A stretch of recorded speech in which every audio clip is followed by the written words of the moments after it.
Lives and our press conferences as well. So we're on Twitter today, we're on Facebook, we're on YouTube. If you have a question, which we hope you do, on Twitter you can do #AskWHO, that's how we normally take questions, and then drop your question into the comments in Facebook and YouTube. So just to start off the very top, would you agree that this is a stressful situation for just about everybody? Yeah, that's the easy answer is yes, I do agree. It is stressful. There are a number of reasons that we could go through now or later, but a number of reasons why we think that the current situation is having an impact on the mental health of everybody. Sure. Well, let's get into some of those reasons. I know before we started, we talked a little bit about how the uncertainty of this. None of us, unless you're over 100 years old, has been through a global pandemic before. We don't know how long it will last. So those are two, that's a chunk of uncertainty right there. What else? We don't know what is happening. We don't know. We are afraid of getting infected. We are afraid of having of losing somebody or somebody getting sick next to us or dying. We have been struggling, many of us, at different moments and in different conditions, with issues of staying at home and issues related to adjust to working from home that has been totally new for most of us. People that have lost their job, or a crisis that we may see coming, economic and social impact and of the current crisis and how this will have an impact on us. Now, all this is uncertainty. All this is not knowing how how it's going to be tomorrow. There are a number of other issues that I could add to the list as good reasons why we may be feeling stressed or afraid, and are related to many parents having to do schooling at home and not ever have been trained to do that, and mixing that with working. Or, of course, the issue of health workers in particular, and the consequences that stress on their daily life may have in them, in their family. So the list is really long, older people and the risks that we have been listening for them in particular. The children not able to go to school and have to find other ways of living a life and trying to understand what is this that is happening out there. Adolescents or youth that have been planning to go to school, finish their school, find a job, future life, and now they are in between situations. So it's almost any age group. There's uncertainty, and again, with not knowing how long it will last, it's not only you're uncertain about now, but you're uncertain for an uncertain period of time. It's every age group and every social group that will be affected from this perspective, and of course it will depend on a number of conditions how you manage those concerns that we have, how you can overcome some of those challenges. But you're right, it is affecting, it is not discriminating for once this situation. I just have two housekeeping things I want to say off the top. One is that we are often asked why we're not wearing masks. People think that there should be masks worn at all times. It may be what you are recommended in your country, but in terms of WHO's guidance, as long as you can stay 1 meter apart, which we took care that we are 1 meter or more apart, then you don't need to wear a mask, especially as well we're in a space that has good ventilation. So that's one thing to mention off the top. And then just again, if you have any questions, please ask them in Twitter via #AskWHO and drop it in the comments. I will be looking at your questions on my phone, so that's why I keep glancing down. We'll keep glancing down at my phone.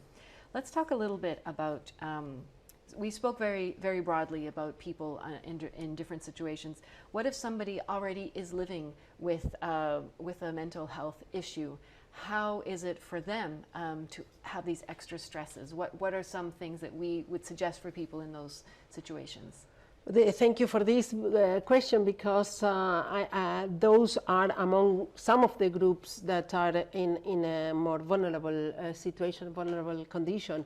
And what is important is that people with ongoing mental health conditions or other conditions can make sure that they have a routine to keep taking medication if that is the situation, or to continue seeing, visiting maybe virtually or on the phone or in any possible way a therapist if that was the situation. Again, if there were medications, to make sure that there is a stockpile of medication for at least 2 weeks, 3 weeks, so that there is not the anxiety added of running out of that, and try to continue with the indications that you have received if that was the case from your care professional.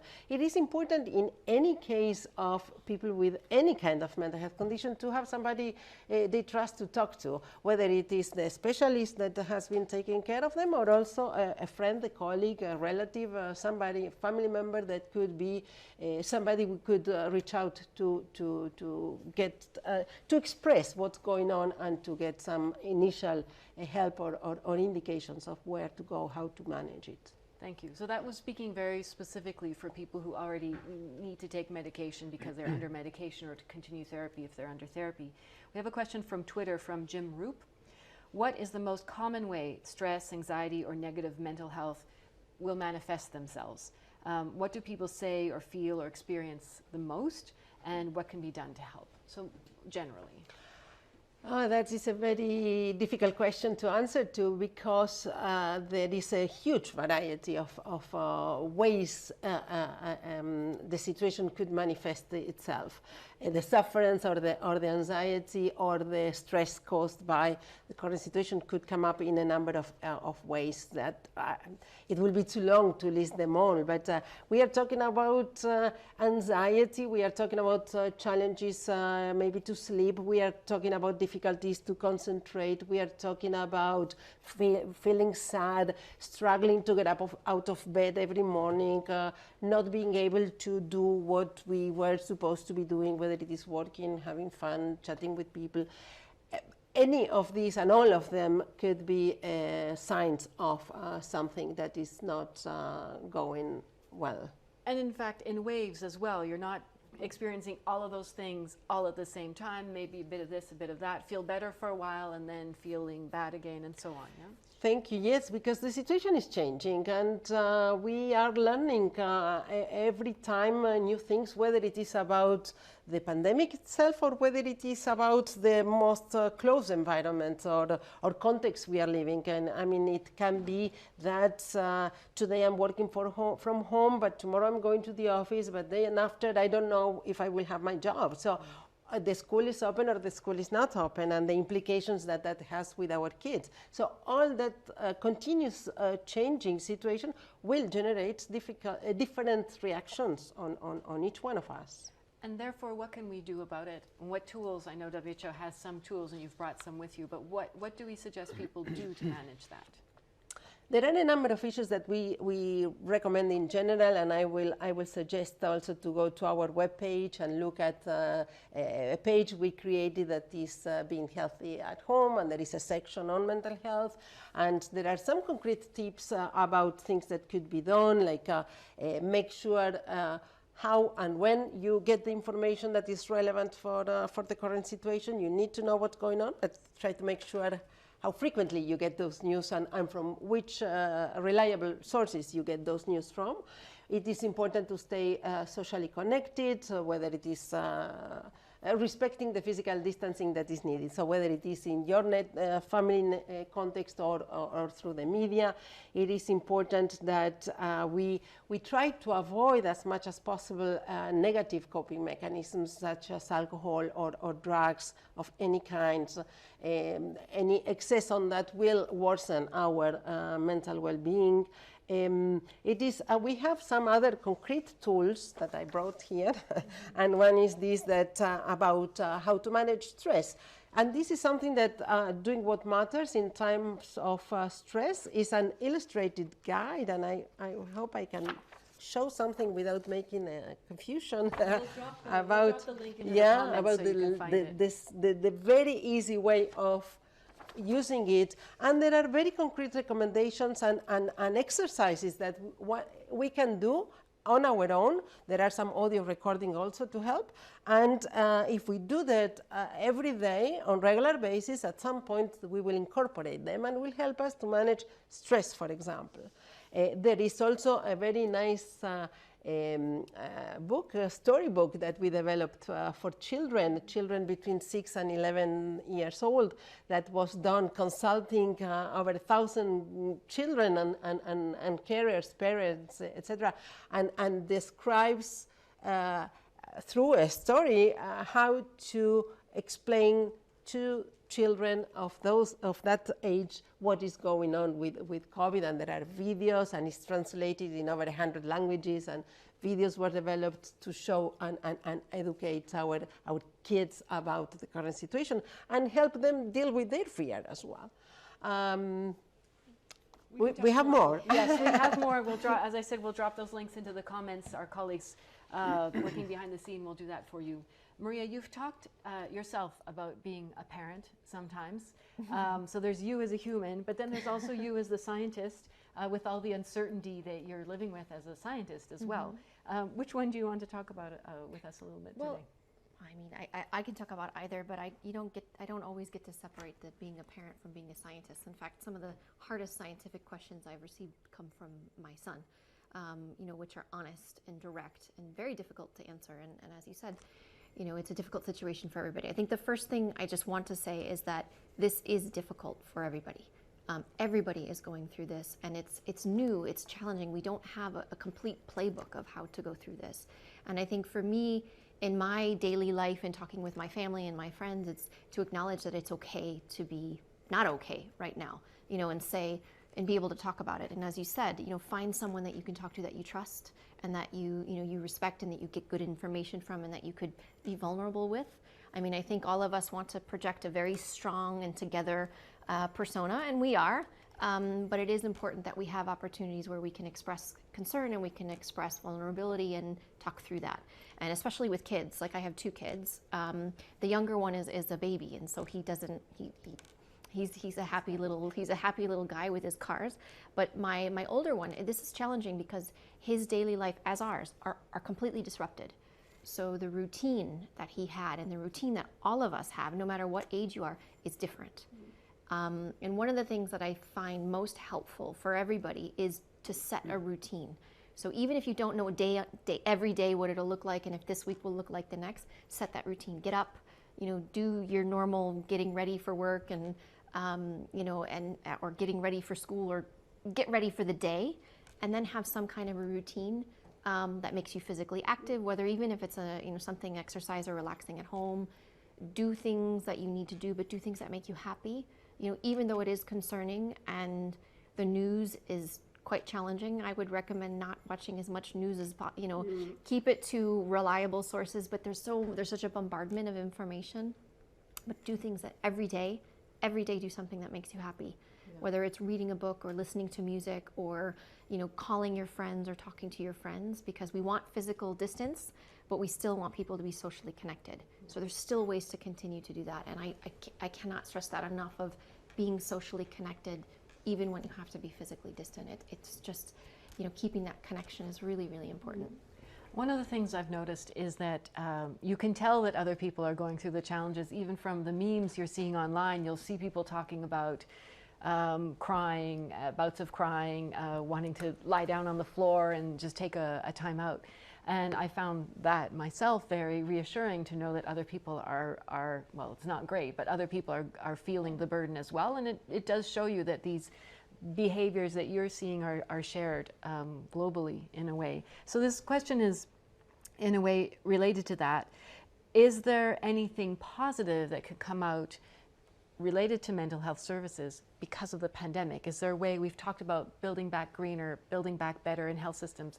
Are you looking at that as well in your area of work? This is a great question for me because this is our main scope or in this current situation is how do we build back better in mental health. Let me be a bit more less personal and more technical on some issues. I mean, the mental health situation in most of the countries is really bad in terms of the response that countries provide. I mean, the services are very limited. Only 2% of the health budget goes to mental health. And that means that in normal situations, there is nearly 1 billion people with a mental disorder. 1 billion is a lot. And around 75% of them in low and middle income countries do not have access to care, to treatment, and in high-income countries is around 50%. So in normal conditions, there is no enough capacity of countries out there to provide answer. When we are talking about everybody being in a way affected and feeling that things are a bit stressful or the possibility that we see some data with some increase of mental health issues, then the services are not out there. The capacity of countries may not be out there to provide the response that we need. And so we need to use this as an opportunity to call for more investment in mental health from each level, from each government, from the community, from the municipality, from the region, from the national authorities. More investment in mental health will help all of these situations to avoid becoming a problem, a serious problem, because many of these issues that we are feeling will go away as the situation evolves, as we get out of the crisis. But for many, that may still be a problem, and we need to work now in order to avoid further problems. So we don't have an estimate at this point where, as you say so frequently, Maria, this is all new. We're at the beginning in a way. We're 8 months into this pandemic, so we don't, I think, yet have statistics on the lasting impact. But from other emergencies, we do know that it can increase issues for people for at least a certain period of time, even after the emergency has passed. Is that right? Yes, it is right. We know from other emergencies that 1 in 5 people suffer from a mental health condition during the emergency. What we know is what I was saying earlier, that a number of people will go over the current situation, will overcome, with the help that we were discussing earlier, talking to friends, finding routines, finding ways of coping, following the suggestions that we provide in this material we issue. So they will overcome. Others, no. Others will continue to struggle, also because we will learn more, and hopefully we will overcome the specifics of COVID, but we know that the economic turmoil will continue a bit longer. And yes, I'm sorry. yes. I want to touch upon that because we get this question. I get this question a lot about how long, how much longer, and we don't know. We don't have a complete picture of this yet, and a lot of that depends on on what we do, on how governments respond, and how quickly we are able to bring COVID under control. But it can't be at the expense of other things. And I think what you're pointing out is, we have to ensure that we have these services up and running now. It's not something that can wait. It is something that is challenging all of us, and it has to be done now. But I think I just want to add a touch of hope here in the sense of this duration of how long this will be, because we will get through this. We will get through this, and we will get through this together. And so one of the things that is really interesting about this pandemic is that we are all dealing with this. We're at different phases of it, and depending on the country where you live, there are different capacities of countries to respond.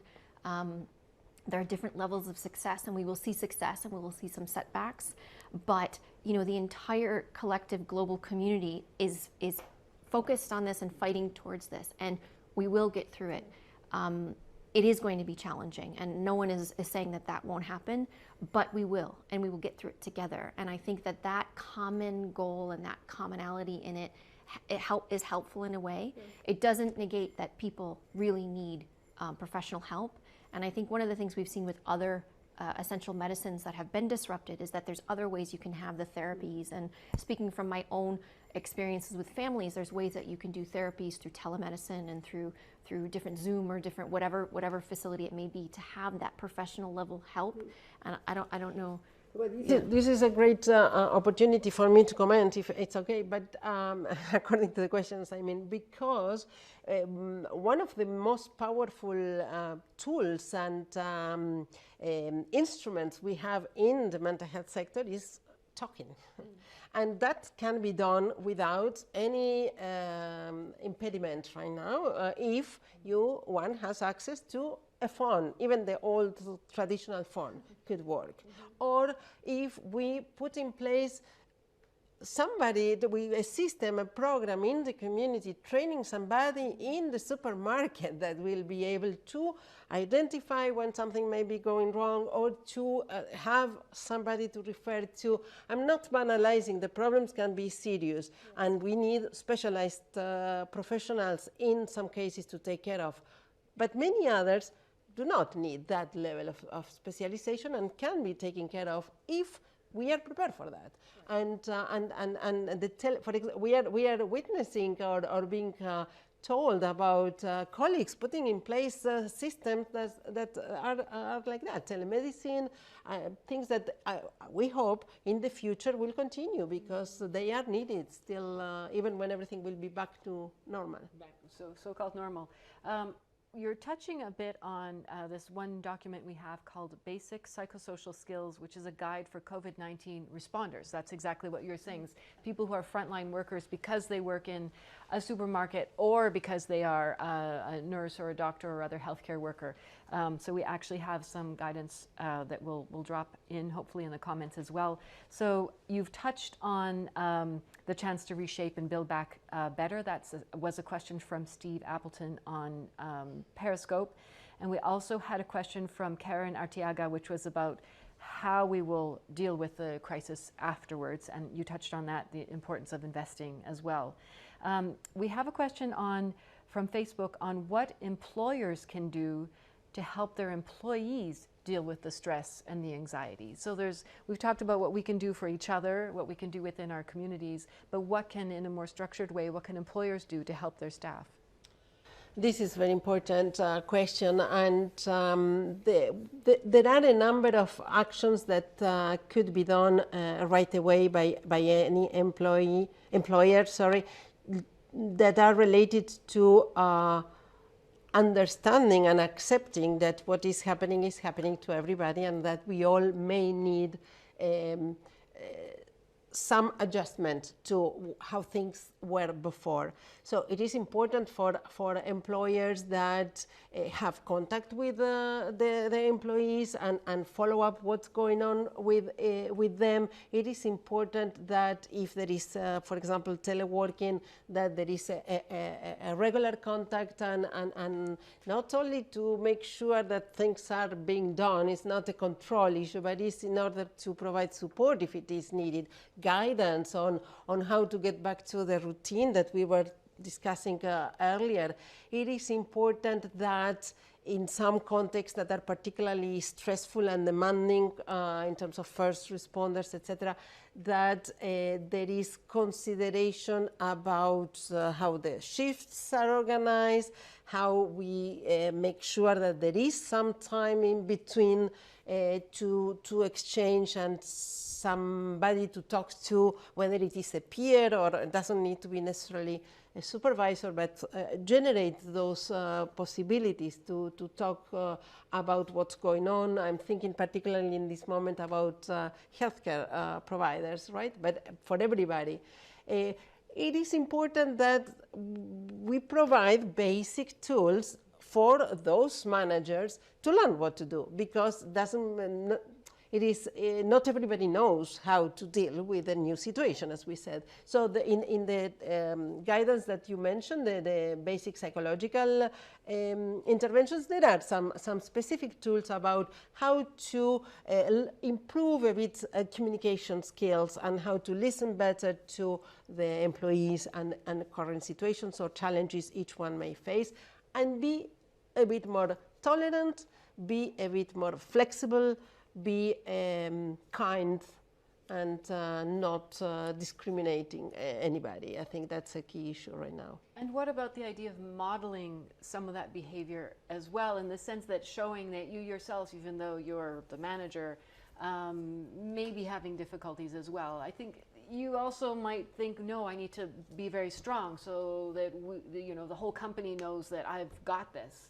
And then on the other hand, you don't want to be collapsing either. You don't want to show too much vulnerability because that can be discouraging. So how do you even navigate between those? Yeah, we are always demanding a lot to managers, right? But you're right. I mean, it's the balance between being a good manager doesn't mean that I need to be always with a smile in my face and pretending that everything is perfect when it is not. Because as a manager, I'm also affected by the situation that is happening, whether it is work related, and I don't know if I need to come every day to the office even if the floor is empty, or I can stay at home as it happened in the beginning when we came back, or how to follow up with my team, or how to cope with my own challenges and difficulties.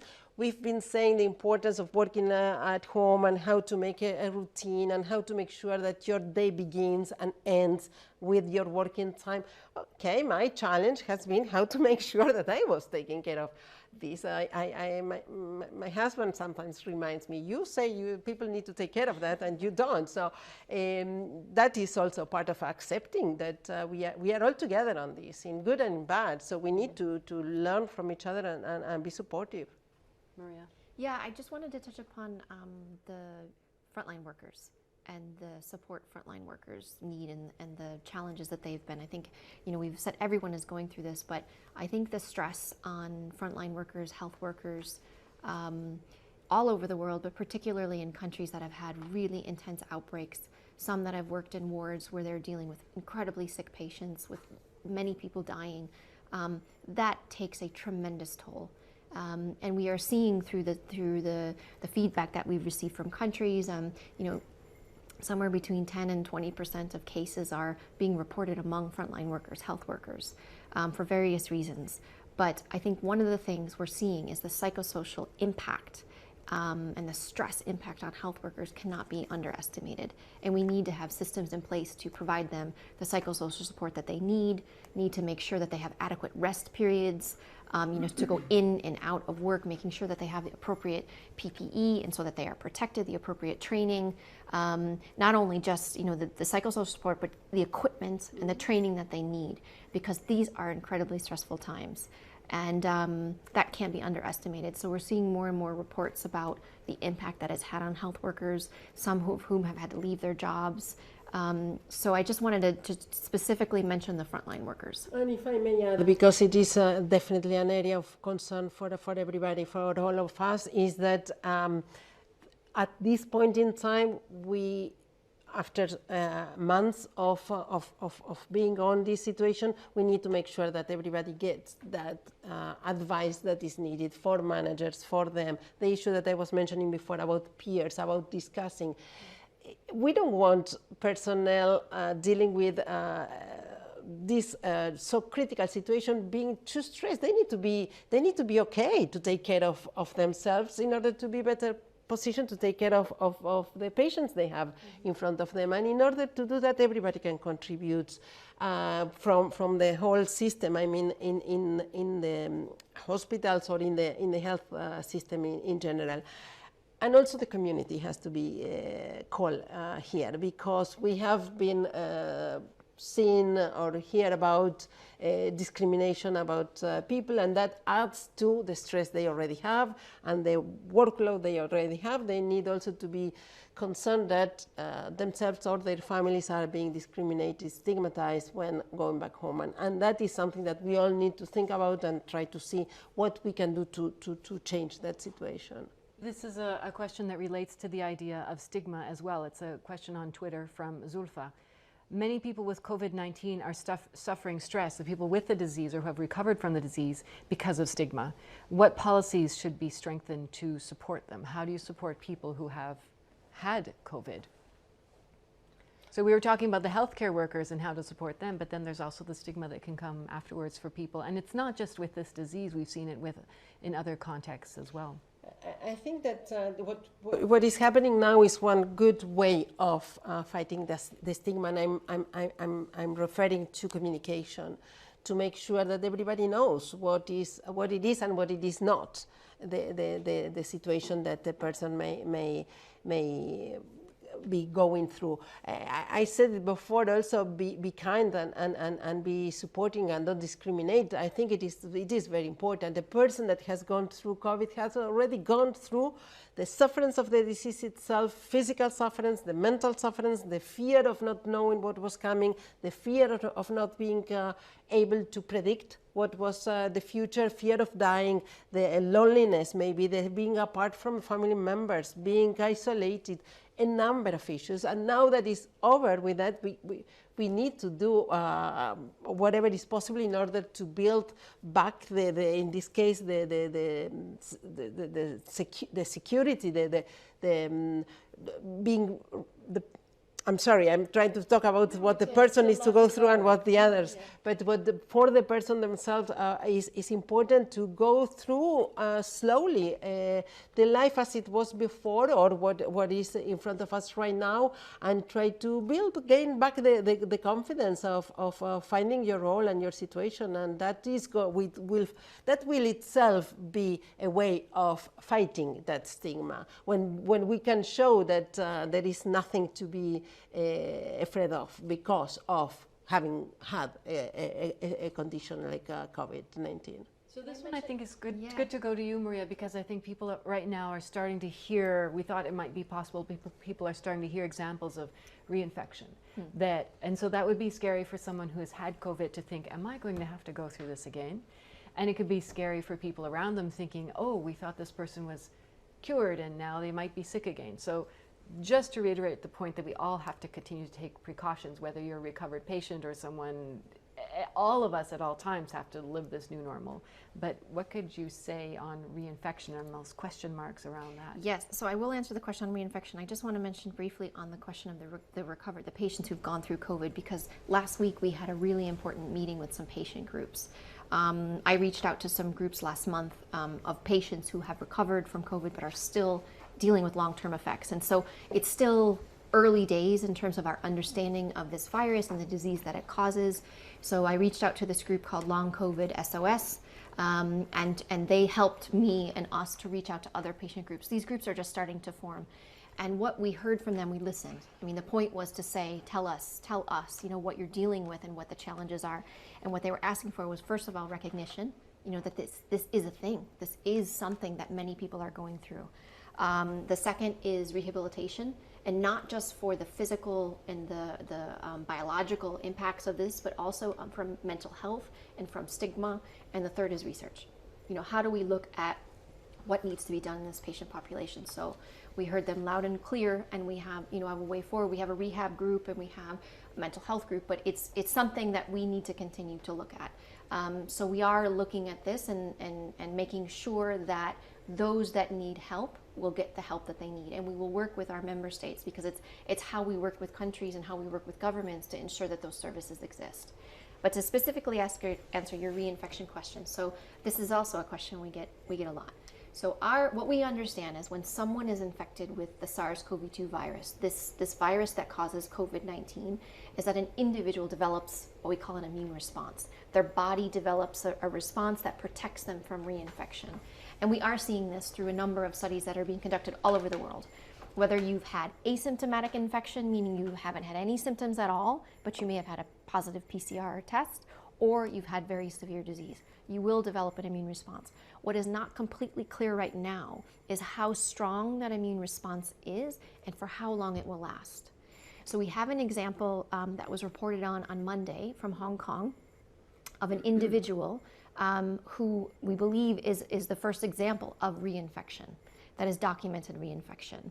So we need to put this into context, because this is the first example of this, and it's been confirmed through sequencing. So we know it's a different, it's a second infection out of 23.5 million cases that have occurred worldwide. So we think that other reinfections may have occurred. This is the first one where we've seen all the science and we're able to really Yes. follow this particular. Yes, so it doesn't mean that it's happening, a lot. We know that it's possible, but it is something that we knew could be possible based on our experience with other human coronaviruses. There are 4 human coronaviruses, the common cold, that circulate, and people, get the common cold every few years or so. And we know from the first SARS-CoV virus back in 2013, people have developed an immune response, and that lasts for years. For the MERS coronavirus, which is another coronavirus, they have an antibody response for 10 months up to a year, but then it seems to go away. For this virus, we're learning. So I want to reiterate, this is one example out of 23.5 million cases so far, but we expect that people who are infected do develop an antibody response. They do develop an immune response that lasts for some time. So we're learning, and so, please make sure that no matter what, you practice your physical distancing, you practice your respiratory etiquettes, you follow the local guidance that is being recommended, you wear a mask where you can't do physical distancing, you keep informed. All of those measures still apply, even if you did get infected once. Those measures still apply because this is just good practice. And I think this is our new normal. As we move forward, we're going to have these measures in place for some time. So we said it's 1 in 23 million, but we don't think it's only happened once in 23 million, just to be clear on that. No, we don't. We just have this one documentation in 23 million. And we think a few more may start to come as researchers start to follow up. As we said earlier on as well, because it's a new outbreak, there hasn't been an opportunity. Opportunity is the wrong word because it's a positive word, but people haven't been sick, gotten well, and then been exposed again that much. And so that's why we're starting perhaps to see some of these cases, but we don't think and it's it doesn't happening change what we're doing for the vaccine. So that's the other questions. People think, oh, this means a vaccine won't work. That's not what this means. I mean, we're still developing vaccines, and there's incredible progress being made on this. But again, the studies on the vaccine in terms of the response, the protection that a vaccine will provide will come from these clinical studies that are ongoing. So I just want to put it into context that yes, it's possible that we could start to see reinfection, but we have the tools in place that can prevent people from getting infected.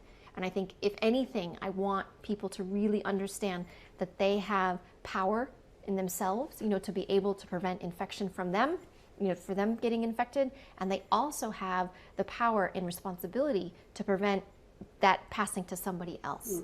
And I think we have tools in place now that we just need to hammer in, because this is a positive. This is a virus that can be controlled, and it takes a lot of work, and it takes all of us to be part of it, but everybody has a role to play, no matter what age you are. A few questions about younger people, speaking of ages. So, question from Facebook on teenagers and children turning towards drugs, smoking cannabis, in part because of the pandemic. And you said at the beginning that we should try to avoid as much as possible using drugs and alcohol as crutches. So what about specifically around young people who maybe for some it's even their first time to try some of these?